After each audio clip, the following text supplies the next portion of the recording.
vous ai présenté sur mon stand l'univers de la femme. Tout d'abord, je dois vous dire que je viens de l'Allier, Auvergne-Rhône-Alpes. Je fais partie du club Eurofer. Je suis vice-présidente du club et je suis également cofondatrice d'un musée du lavage et du repassage de Verneuil-en-Bourbonnais dans l'Allier. Donc l'univers de la femme est constitué de les enfants, la naissance, le religieux avec le baptême puis la communion, ensuite le jeu des enfants. Et après, j'ai attaqué avec toutes les tâches ménagères que peut faire une épouse, une maman. Nous avons la cuisine qui est faite à partir de cette petite cuisinière ancienne qui est tout à fait remarquable. Ensuite, nous avons le repassage avec la reconstitution d'une scène de repassage. Ensuite, j'ai prévu la toilette. Donc la toilette avec le déshabillage, avec la grande sœur qui va laver au baquet son petit frère, aussi une scène de toilette, et puis le lavage. Donc le lavage au baquet, qui auparavant le linge a bouilli dans la lessiveuse, des lessiveuses que nous avons vues chez nos grands-mères. Et puis j'ai terminé par la couture puisque nos mamans étaient extrêmement polyvalentes, elles savaient absolument tout faire. Elles savaient s'occuper des enfants, faire à manger, laver, repasser, et même repasser et coudre. Donc là, je voulais vous présenter le chapeau typiquement bourbonnais qu'on appelle le chapeau à deux bonjours. Les groupes folkloriques disent le chapeau à deux biches, biche devant, biche derrière. Donc ce chapeau a la particularité d'avoir un grenu qui est différent suivant le village dans lequel il était porté. Ce chapeau, suivant la couleur, on savait s'il appartenait à une jeune fille, à une femme mariée ou à une veuve. Donc c'est un chapeau typiquement bourbonnais, c'est pour ça qu'à chaque exposition, j'aime le présenter parce que c'est véritablement l'histoire de ma région.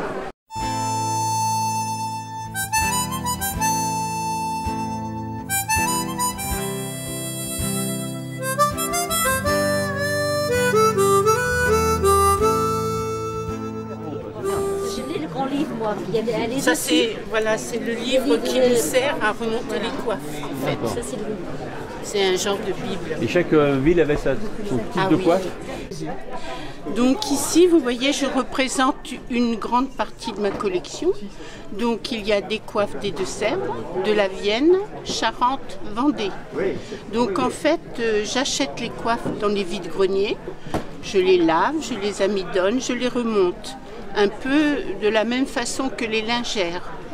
Mais il faut savoir que les lingères avaient chacune leur patte et la même coiffe était remontée de différentes façons par elles, suivant leur envie, suivant leur créativité. Donc il est quelquefois difficile de trouver les bonnes pièces. Quelquefois on trouve une coiffe qui n'a pas de dentelle, donc il faut qu'on cherche les dentelles. Une coiffe, vous voyez ici, la coiffe de Chasseneuil, on ne trouvait pas le fond, donc on a brodé le fond, enfin moi j'ai brodé le fond en prenant un dessin ancien. Voici la Caline d'Hervaux, c'est une très belle coiffe de grande cérémonie. Ce bonnet ruché était beaucoup plus facile à porter et à entretenir surtout. Le poids, ça a écrasé le linge. Pour faire la fraise, il faut 6 heures, il y a 6 heures de travail pour faire une fraise complète. Alors là vous avez 2 fers à écraser l'amidon complètement différents. Voilà, ça on appelle ça des clous, puis là c'est strié. Ça c'est ceux qui sont de l'époque de la Révolution, 1789. Ça, c'est les premiers fers à braise, les fers en tôle. On arrive dans le plus moderne, les fers chauffés au gaz. Ça, c'est un peu spécial. Salut Alain, comment vas-tu? Voilà. Bah oui. Je me sers de ce fer, il est froid, je le mets là, je prends l'autre assez chaud. Alimenté par le gaz ici, et le brûleur il est juste au milieu. Et ça c'est un fer à essence. Il y a une pompe comme les lampes à souder. On mettait en pression et là un fer électrique, les premiers. Ça s'appelle des planches à calandrer. Ça c'est des planches scandinaves et on se sert de la planche ainsi qu'un cylindre en bois. On enroulait le linge un peu humide encore et ça le permettait de dessorer le linge et en même temps de le défroisser. Ça s'appelle un biberon de malade. Et bien tout ce que vous voyez là sont les ancêtres de ceci. Ah, d'accord. Et ça on a utilisé. C'est des pour les malades. En les regardant de profil, ils se sont dit on dirait un canard couché. Donc ils en ont fait en forme de canard et de là est arrivée l'appellation plus commune de canard de malade.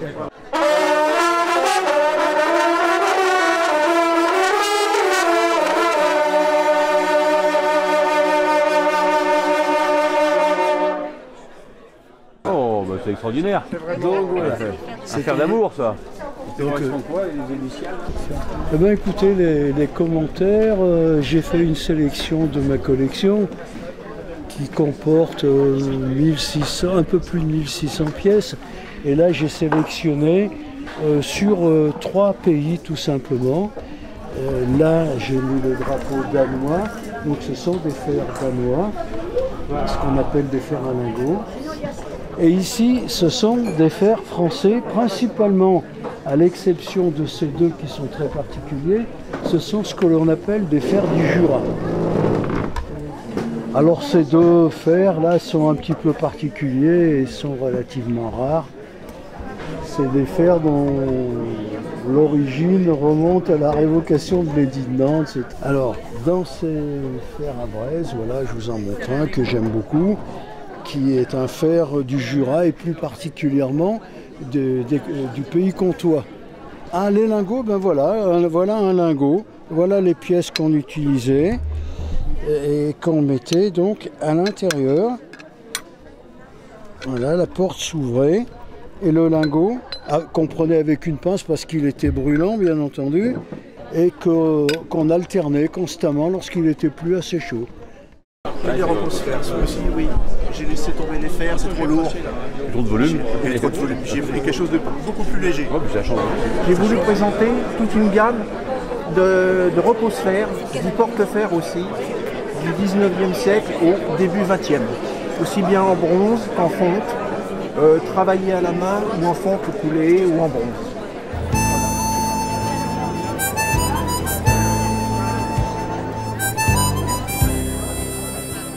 Une préparateur de la valise pour qu'il soit ingénieux et qu'il soit aussi multifonction. Et qui fonctionne. Alors, et qui fonctionne. Ici, vous avez un fer de voyage qui a été imaginé par Calor en 1917. C'est d'ailleurs un concours Lépine. En 1917, après les bombardements que l'on a connus après la guerre, dans les grandes villes, on réinstalle le 220. Alors qu'à la campagne, on est toujours en 110.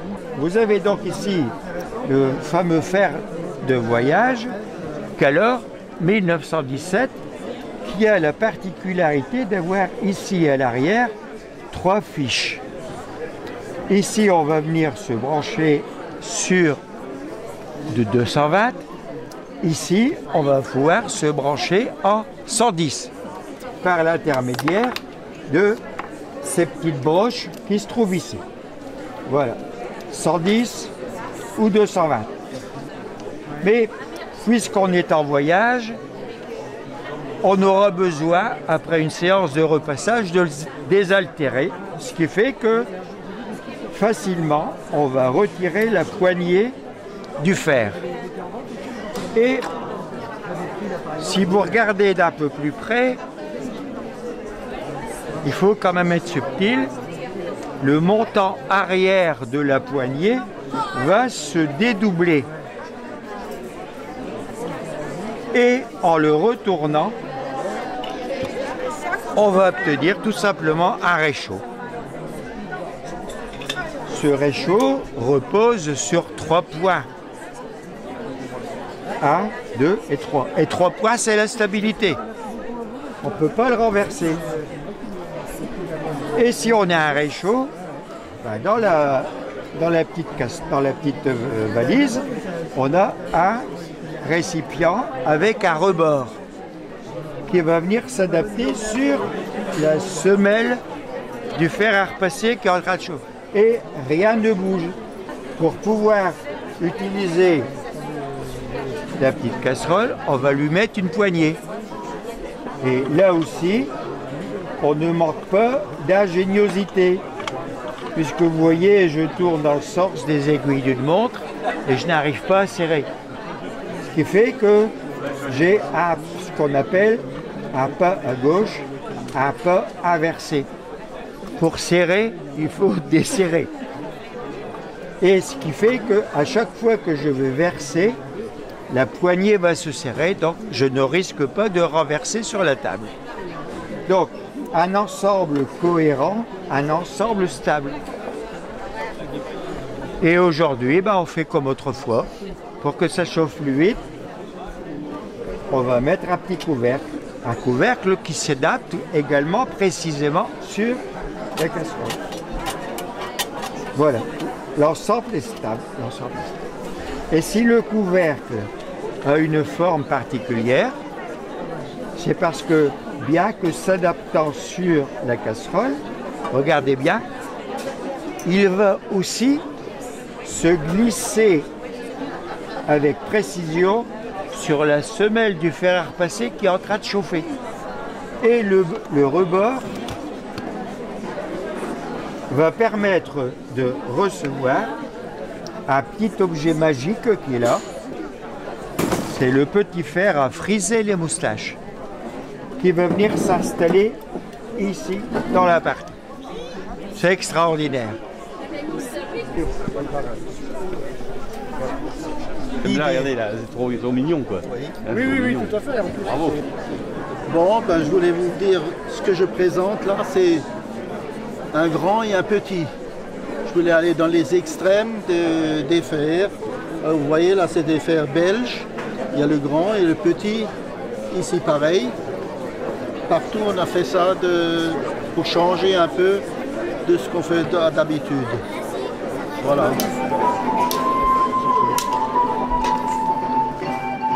Alors aujourd'hui, si on offre un fer à repasser à quelqu'un qui se marie, c'est pas sûr que la dame elle apprécie.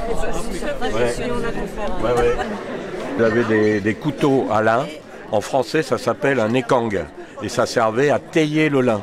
C'est-à-dire enlever la paille qui reste sur les fibres de lin. Donc ça, c'était le travail des femmes. Pour les cadeaux de mariage dans les pays nordiques, en particulier la Suède, on offrait ces outils-là comme cadeau de mariage, c'est-à-dire un battoir à linge, un couteau à lin et ensuite une planche pour calendrer le linge. Certains de ces couteaux à lin comportaient un petit miroir pour que les dames puissent se regarder dans le miroir. Et les jeunes hommes avaient obligation de fournir à leur épouse ce type d'outil. Soit il était fabriqué à la main, soit il était acheté, et le plus souvent on retrouve la date et les initiales de l'épouse. Ça, c'est danois, celui-là c'est un objet danois. Ces deux outils qui datent de 1778 sont restés ensemble depuis 1778. Ça fait 246 ans que ces deux outils-là sont restés ensemble. On a la même chose sur les battoirs qui étaient tous décorés. Nombreux de ces battoirs ont été utilisés. Là, on voit par exemple, vous voyez, ce type de battoir a été utilisé pour le linge. Et on voit avec un cœur et les initiales de la mariée. Voilà. Alors, vous savez qui a inventé ça? C'est Bria Savarin. 98 ou 2008 j'ai commencé, je ne me rappelle plus. Oh hein 98 elle est très occupée. 98. Donc vous êtes sur un stand de collectionneur de poudrier. Ma collection a commencé en 1998 et aujourd'hui en 2024 j'ai dépassé les 2000 pièces. Alors le premier de la collection c'est celui-ci, qui à l'achat n'était pas vu comme un poudrier, mais vu comme une pièce à mettre dans une vitrine.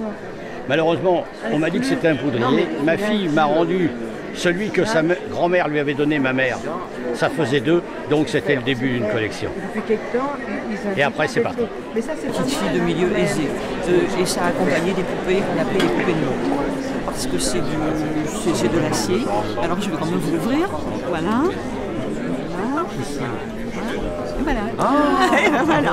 J'attendais votre réaction.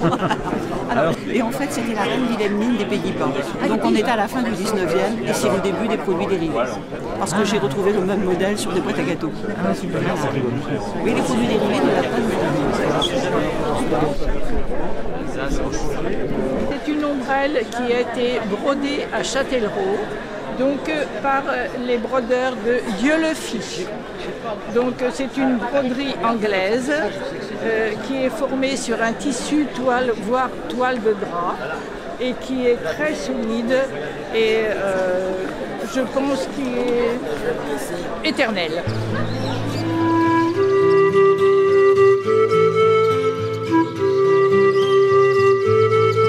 J'aime bien voyager, ça donne un petit plus au voyage, de chercher un fer à repasser.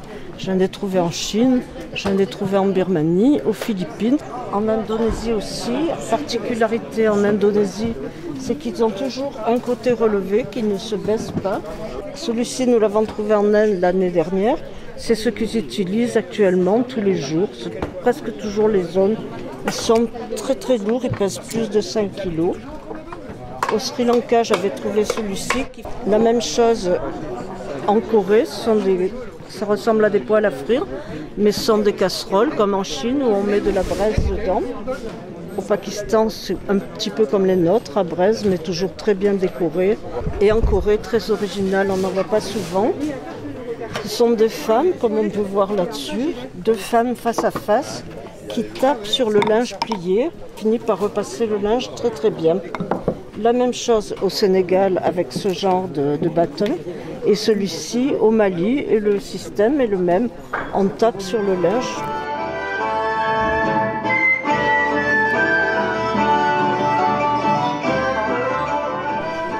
Je me présente, je suis Madame Gonzalez, j'ai travaillé pendant 25 ans à la Comédie Française et puis c'est là que je faisais des beaux linges et ça m'a donné l'envie de les collectionner. Alors voilà, là c'est des robes de communion et de baptême. Là c'est des fraises. Les fraises, ça se travaille avec ces outils-là. Vous voyez, quand ils sont lavés, c'est tout en chiffon. Après, il faut les amidonner. Et puis quand on les amidonne, on passe dans un outil comme ça, tous les alvéoles, et c'est humide, et on séchonne, et l'amidon sèche, et puis ça durcit, et ça donne le volume. Et les colorettes, c'est pareil. Les colorettes, c'est avec des tuyaux comme ça. C'est de faire à tuyauter. Vous voyez? C'est pour faire des tuyaux dans les tissus. Un tissu qui est plat, quand on veut donner des volumes, c'est froncé, et puis on donne des volumes comme ça, et ça donne ces choses-là. Vous voyez? On peut faire des grands, des petits, selon la taille des tuyaux. Pour les bonnets, vous voyez, les bonnets d'enfants, on peut faire. On peut faire des bonnets d'adultes, des coiffes. Voilà, pour les coiffes, vous voyez, des petits tuyaux dans les coiffes, ou des petits plissés avec l'ongle. Tout ça, c'est des travaux anciens. Maintenant, on ne le fait plus, mais il ne faut pas oublier que ça existait. Je viens du sud de l'Alsace et nous avions fait 690 km pour faire cette exposition que nous avions déjà fait en 2018. Alors là, vous êtes devant un fer qui est allemand. Ce fer allemand, il a des semelles qu'on préchauffait sur un fourneau et qu'on mettait une poignée amovible. Voilà, qu'on accroche. Ensuite, vous avez différents modèles qu'on appelle des langues de bœuf. La forme de ces fers, si vous le voyez bien, devant, elles sont pointues et arrondies. C'est la forme d'une langue d'un bœuf. C'est pour ça que ça s'appelle langue de bœuf. Et à l'intérieur, nous avons une pierre que nous appelons, nous, le lingot. Un peu plus loin, vous verrez des fers à braise. Donc vous connaissiez, on prenait charbon de bois, on mettait dedans. C'était ce système pas toujours évident, la fumée qui incommodait les gens. Vous avez un autre système qui est peut-être plus intéressant, c'est chinois. Ce fer chinois, l'avantage qu'il avait, c'est qu'on mettait du sable chaud dedans. Il ne salissait pas le linge du tout. Donc on pouvait repasser à 3 personnes. 2 tenaient le linge et la 3e repassait de va-et-vient. Vous êtes dans un fer à alcool, donc allemand. Ce fer à alcool, il avait un avantage. Déjà, ça tenait plus longtemps. Il y avait un réservoir qui sortait. On l'introduisait dedans. Allez. On fermait la serrure. Ici, à l'intérieur, il y a un coton. Ce coton était imbibé d'alcool. C'était pour que l'alcool ne descendait pas trop vite. Là, vous aviez un fer à gaz. Il y a eu beaucoup de modèles. Il y a eu des verres. Shell faisait ça, et Shell, avec les modèles verts, c'était des modèles de location. Donc les gens pouvaient le louer à la journée, à la semaine ou au mois. Et ce n'était pas trop vendu. Ceux-là, c'était vendu avec différentes teintes jusqu'au chromé. C'était facile parce qu'on pouvait accrocher soit la bouteille, soit dans le temps, dans les villes, on avait le gaz qui descendait pour les lumières. On pouvait accrocher directement dessus. Il y a une particule, c'est qu'il y a une bille à l'intérieur. Cette bille, si elle bouge, ça veut dire que la personne travaille. Si elle ne bouge pas, si on n'entend pas le bruit, eh ben, la personne ne travaille pas. C'est pour ça que c'était contrôlé, c'était un mouchard. Voilà, ça c'est le mot de cette histoire. Et alors la sympathie de tous les collectionneurs quand on se rejoint, c'est aussi beau.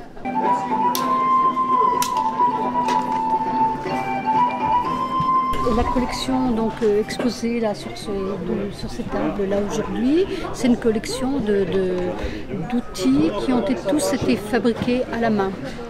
Donc fait par Monique à Kerkrat en 1845, appartenant à Anna Lahaye.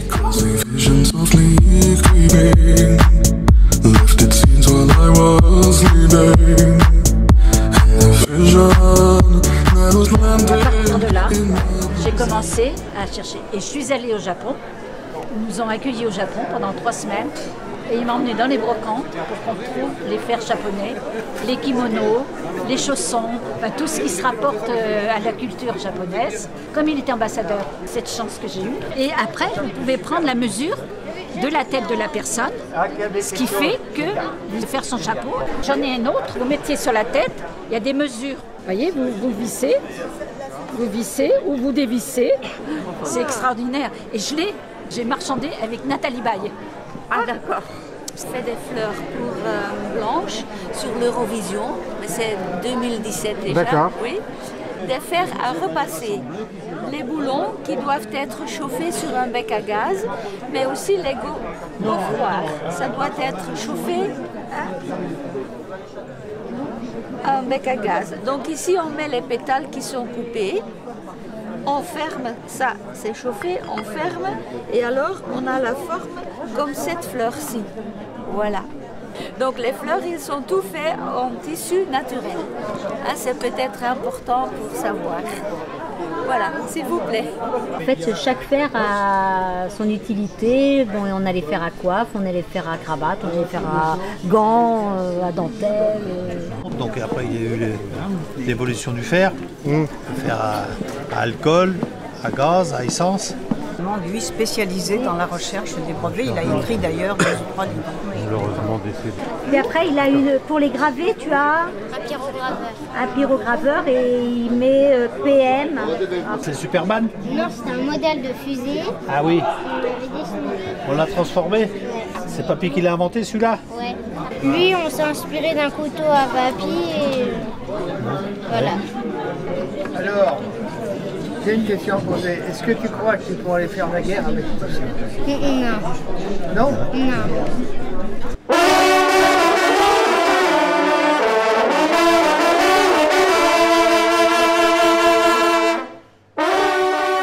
On est pour un fer à étrier. À étrier, vous voyez, c'est ça qu'on appelle étrier. Chaque fer à étrier que vous voyez sur les différentes tables, ce sont tous des pièces uniques. Maintenant, vous avez le repose-fer qui va avec. Ça, c'est un fer de mariage. Ici, vous avez les alliances. Ici, vous avez les cœurs. Et là, vous avez les initiales des mariés. Voilà. Là, vous avez la brosse de voyage. Vous mettez le couvert et vous avez la brosse de voyage.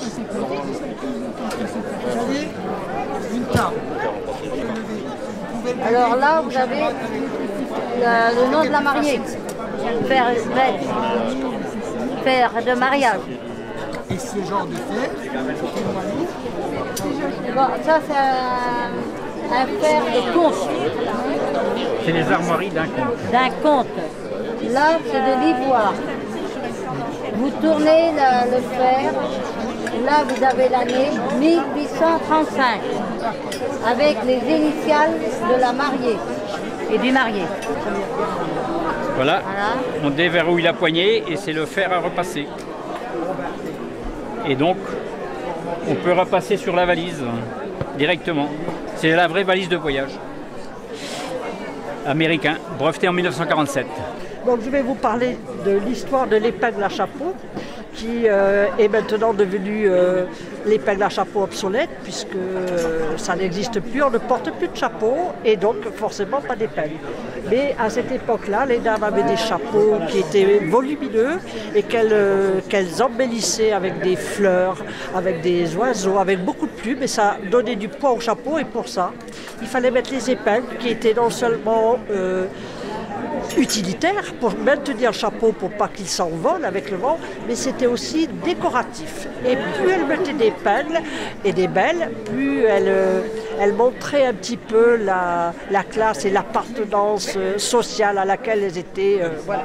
Alors il y a des épingles de toute matière, de toute forme, et des supports aussi qui servait à poser ces épingles, comme celui-ci qui est un petit support en argent, hein, voilà. Après, vous avez ceux-ci en porcelaine là, qui sont plus courants, mais bon, d'une manufacture de Limoges qui est fermée depuis plus de 100 ans. Hein. Après, vous avez aussi la femme fleur là, en porcelaine qui est vraiment très très jolie, mais pour des épingles plus courtes. Et puis après les petits vases, la petite lyre là aussi. Voilà.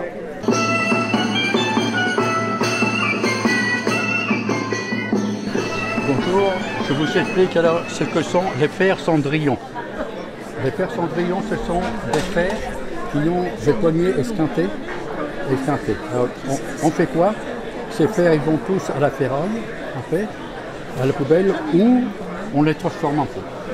Je les appelle les fers Cendrillon. Les fers Cendrillon, alors, ça devient des fers comme ça. Après, je le sais. En exemple, un fer Cendrillon, la poignée était remplacée. Hein. Ce sont des sculptures faites main, c'est du bois.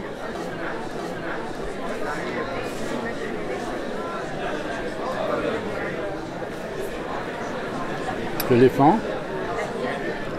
l'hippopotame.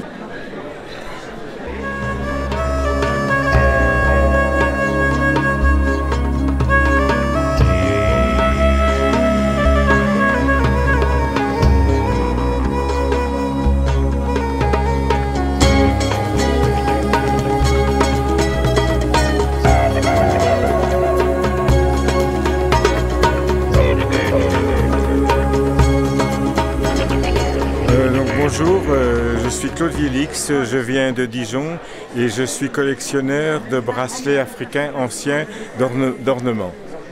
Donc le tout premier que j'ai acheté pour ma collection, c'est celui-ci. C'est un bracelet Peul qui sert pour des cérémonies, c'est porté par des hommes. Et si j'ai acheté ce genre de bracelet, parce que j'ai travaillé pendant 15 ans en Afrique noire, donc si j'ai acheté ce genre de bracelet, parce qu'ils sont tous martelés, tous ciselés, pour moi c'est des objets d'art, de véritables bijoux. Mais il y a également des bracelets d'esclaves, donc c'est une autre façon, mais aussi donc ils font jusqu'à 3 kg et quelques. Donc c'est aussi une des données du côté africain et un passé par rapport à notre histoire.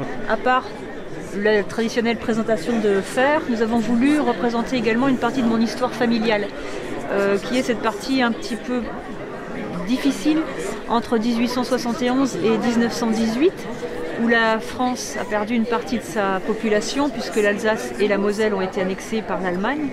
Et donc de cette nostalgie des territoires perdus. En 18, quand ces parties sont redevenues françaises, il y a eu aussi des drames familiaux dont ma famille a été exempte fort heureusement, comme par exemple ce papier qui n'a l'air de rien, mais qui était obligatoire pour trouver du travail en France quand on était alsacien, si on pouvait prouver que les parents étaient français, c'est-à-dire nés avant 1871. Et ça, c'est le document de mon arrière-grand-père qui lui a permis de rester en France et de continuer son métier de graveur. Ça, c'est la poupée qui avait été offerte à ma grand-mère. Elle avait 9 ans en 1918. Vous avez par exemple ce fer avec cette croix de Lorraine magnifique, ou tout simplement l'évêque de Strasbourg représenté sur celui-ci. Et à côté de cela, l'art populaire a continué à perdurer. Vous avez ici un rat de cave, où on mettait la bougie, un rat de cave avec une décoration typiquement allemande. Donc c'était de l'art alsacien, mais des provinces occupées. Et il en va de même pour ce repose-fer. Un repose-fer, c'est ça.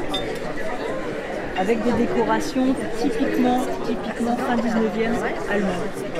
Donc on a représenté un petit peu tous ces sentiments et ressentiments des Alsaciens qui y sont restés et des Alsaciens qui ont pu partir.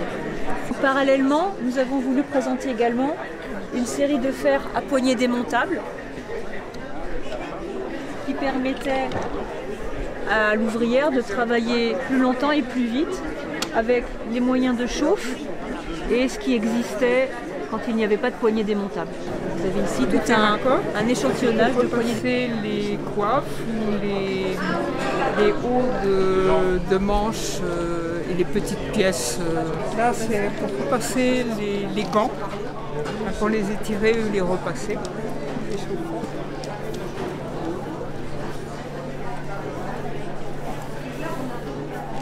Les fers émaillés, alors généralement ces fers-là étaient émaillés de la couleur d'une cuisinière. C'était un peu commercial. Après vous avez fer à lingot, donc là on chauffe un lingot qu'on met à l'intérieur du fer. Ensuite vous avez des fers à gaz, voilà, on voit que la flamme montait à l'intérieur. Fer à braise, alors certains de ces fers ont donc des cheminées qui étaient branchées sur des tuyaux dans les blanchisseries pour envoyer les fumées. Certains forgerons faisaient leur fer personnel, ils faisaient donc des semelles et des poignées, mais c'était non identifié. Parce qu'autrement, dans chaque fonderie, vous avez donc un des blasons qui correspond à une fonderie. Ça, c'est pour repasser donc les chapeaux, les emmanchures, les choses très délicates. Hein, voilà. Et puis, à l'intérieur, vous avez bien sûr les lingots que l'on met chaud. Et ensuite, on met donc le linge empesé. Hein, et donc, on fait des crans, c'est-à-dire on représente ceci, tous les plastrons des coiffes. Donc ça c'est une châtelaine de couture qui se portait à la taille, vous voyez, comme ça. Ça permettait aux dames qui faisaient de la couture de pouvoir avoir sous la main les ciseaux, les aiguilles, le dé et le flacon à sel évidemment, parce que souvent les dames se pâmaient étant donné qu'elles avaient un corset très serré et que ça les étouffait. Donc elles portaient ça, disons, tout le temps là. Alors ça c'était pour déjà c'était une châtelaine quand même de bourgeois. Mais les gens simples avaient aussi des châtelaines beaucoup plus ordinaires et avec ce genre de choses qui étaient beaucoup plus pratiques pour faire de la couture.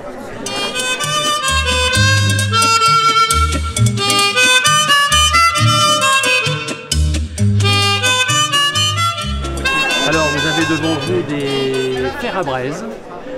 Ce sont tous des fers à braise français de différentes régions. Vous avez la région nantaise avec les semelles en cuivre. On les appelle les fers d'Auga et ou nantais. Ici vous avez des fers de Vendée, spécifiques de la Vendée, On le reconnaît avec leur volute sur les fermetures, un peu comme les fers de Poitou.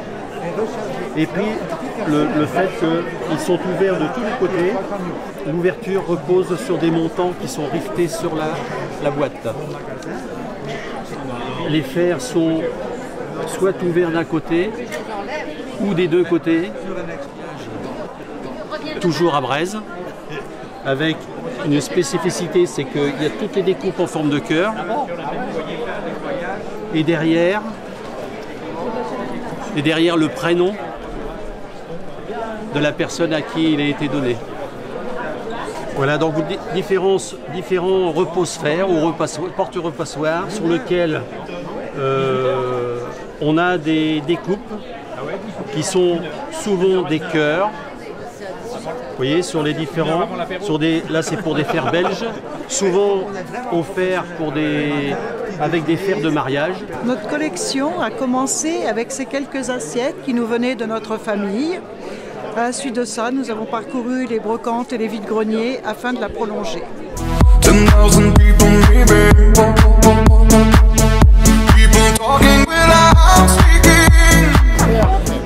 Qui est exceptionnel, qui vient de Suisse.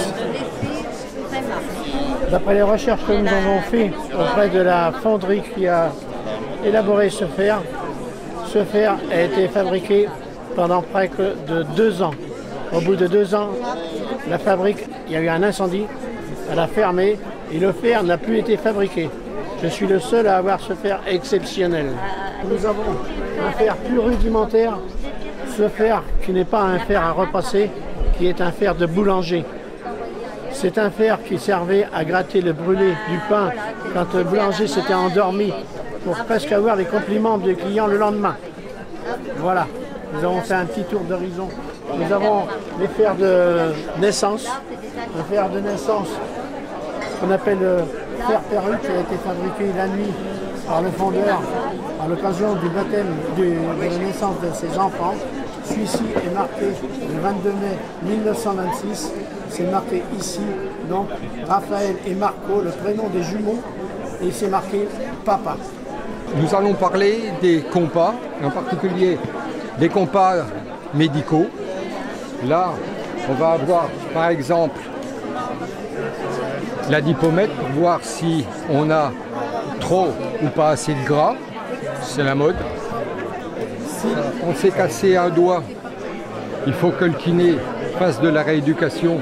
Donc on va regarder si on peut arriver jusque là ou pas. Plus ancien, le compas Didier, année 1914. Au moment de la guerre, les soldats sont partis sans casque, sans rien. On n'avait pas encore les rayons X dans les tranchées, donc on a fait ce compas puisqu'on descend dans les plaies pour localiser les éclats d'obus par exemple, et ensuite le chirurgien va venir dans la tête retirer ce qui est possible de retirer. Ce crâne, c'est pour montrer comment on peut, pour le médecin légiste par exemple, tout au moins de retrouver l'origine d'un crâne, que là, M. Bertillon, au début du siècle dernier, était à la préfecture de police, donc il a cherché d'autres mesures, comme celle-ci, donc le crâne, dans les deux sens, parce que là, on ne peut pas tricher. Tout à l'heure, on a parlé de compas médicaux, là, on va parler un petit peu des compas en bois. Parce qu'en général, le compas en bois, c'est pour les métiers du bois, le compas en fer pour les métiers du métal. Si on fait de la poterie, on va prendre des compas comme celui-ci, par exemple, et quand on va tourner une pièce, comme un vase, par exemple, on va pouvoir contrôler son diamètre et voir si c'est régulier et si ça correspond aussi au diamètre souhaité.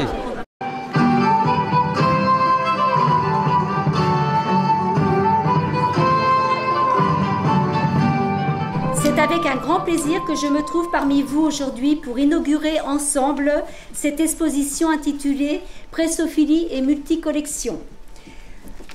Aujourd'hui, c'est aussi un événement notoire pour Hervaux et pour les Deux-Sèvres, car nous vous offrons une exposition diversifiée qui comporte, outre les fers, des marottes, des ombrelles, des lampes à huile, la dentelle. Collectionner, c'est être capable de vivre son passé, mais c'est aussi vouloir vivre sa passion avec les autres, échanger et créer du lien sur le territoire de toute région. Albert Camus. Alors, mesdames et messieurs, quand on entend ces sages paroles, on ne peut être que ravi de découvrir ces trésors présentés. Et si ces collections sont toutes personnelles, elles font néanmoins partie de notre patrimoine. Parce que nous avons la vocation à accueillir au travers de cette salle des manifestations comme celle-ci qui permettent de promouvoir eh bien, l'ensemble des collections que vous proposez dans le cadre de l'association qui vous rassemble Eurofer, mais aussi ça nous permet de promouvoir le territoire de l'Hervaudet, du Val du Thouet, des Deux-Sèvres et du Poitou plus généralement. Et comme vous le disiez, je suis très heureux de vous accueillir au domaine de Soulièvre à Hervaux pour l'inauguration de cette exposition exceptionnelle qui rassemble des objets remarquables de diverses collections. Patricia et moi, le président et tous les exposants, nous vous remercions et nous vous invitons à partager le vin d'honneur qui nous sera servi par un de nos sponsors, la caisse locale du Crédit Agricole d'Hervaux. Oh là.